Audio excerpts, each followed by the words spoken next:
This may look like one of those dual cab utes that you see where the tradie has tried to do it up to keep up with his monster trucking mates, but no, this is actually a brand new vehicle you can buy off the showroom floor right now. It's the Nissan Navara ST Black Edition, and yeah, you might have guessed, it's got a lot of black bits.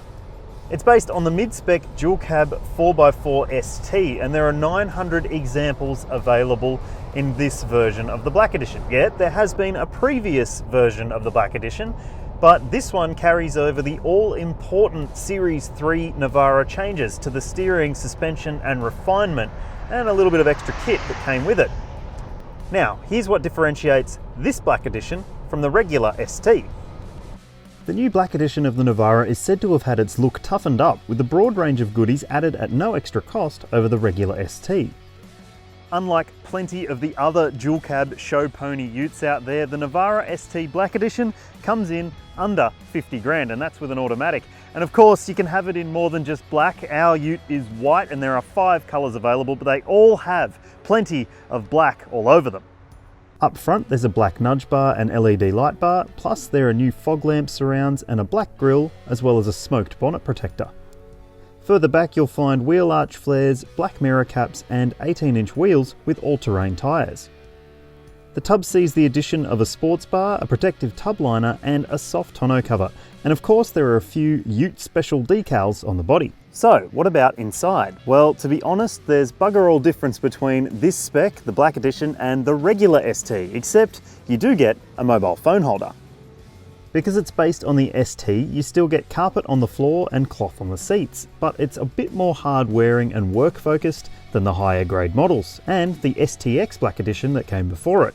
For the most part, the cabin feels pretty good for the money that's being asked. I've always been a bit of a fan of the Navara cabin because it doesn't feel like you're in a tradie ute in here, but it is starting to age a little bit.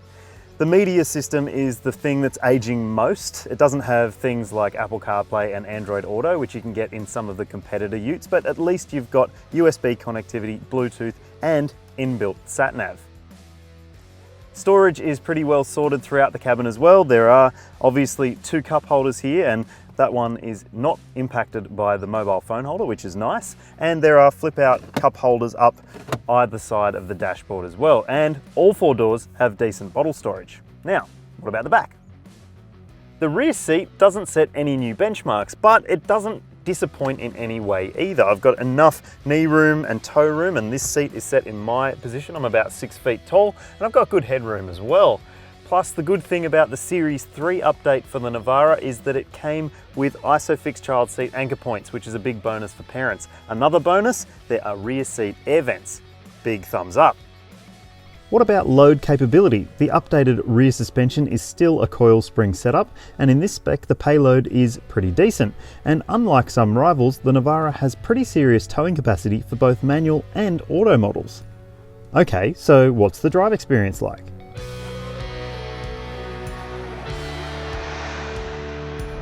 The ST model gets the same 2.3 litre twin turbo diesel engine that you find in the higher spec versions, and of course with the 7-speed automatic it does a really good job.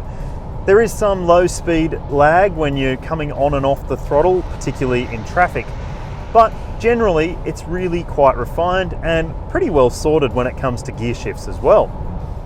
Yes, they did speed up the steering rack, and yeah, it is better in corners, but it still doesn't set any new benchmarks in terms of driver engagement or enjoyment.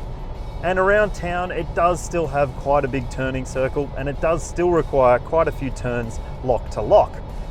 But it is better than it was, which it should be. And while a lot of people who buy a Navara dual cab will spend quite a bit of time around town, it's when you get off-road that those all-terrain tyres start to show you what this thing is really capable of.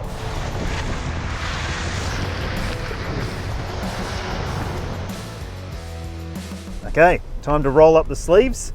We've hit our off-road section. On this surface, which is a hard-packed sand, we're in 4-wheel drive high. The shift on the fly system works a treat every time.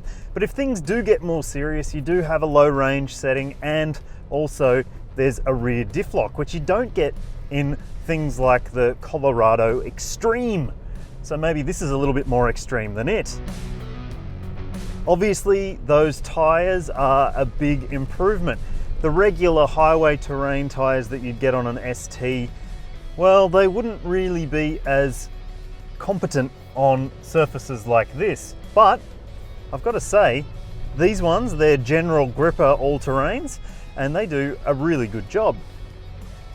One thing you will notice when you are driving off-road in the Navara is that the transmission does have a tendency to sort of want to go up to the next gear, and at times you don't want that. So it's as easy as flicking it across and using manual mode. At the moment it's got me in third. I think I need to be in second, so I'll drop it back and power on. What that means is that you can use the torque spread a lot more easily, and it's pretty responsive in manual mode when you do make those shifts. While the sun is still high in the sky, it's worth mentioning that the LED headlights and that new LED light bar on the Black Edition are very much welcome additions. Yep, a lot of the other utes still run halogen headlamps, which don't offer the same depth of beam or the same crispness, and the LED light bar really helps in that regard too. While our test drive hasn't really included much in the way of serious wheel articulation, I have driven the Navara off-road fairly extensively in the past, and I can say that that coil spring suspension, while it does offer decent comfort and now better road compliance than before, it does also give you the benefit of good droop at the rear axle when you're going over big offset bumps or getting a bit serious when it comes to your off-roading. That definitely helps. Because it's based on the ST, you miss out on hill descent control. I reckon that's a bit of a shame because, as it says, hill descent control. It helps you keep things under control when you're on slippery surfaces and going down steep hills like we are now. Of course, the risk is that if you ride the brake too much, you might find yourself locking up your front wheels or locking up all four and sliding a little bit. Of course, you could put it into low range and crawl down the hill at very low speed, but I just find that hill descent control gives you a little bit more peace of mind. When you're buying a mid-spec ute, you've got to take into account the safety levels on offer, and of course, the Navara is no exception. It misses out on things like auto emergency braking and, well, pretty much any advanced safety stuff, but you do get a reversing camera and a good array of airbags, including rear seat coverage. As for ownership prospects, the Navara still doesn't come with a 5-year warranty. Nissan hasn't gone down that path as yet, but a lot of the competitors have, so you might want to keep that in mind. And while the service intervals are generous, every 12 months or 20,000 Ks, which is great if you do a lot of distance, the costs are high. I mean, make sure you check out the service pricing before you sign on the dotted line.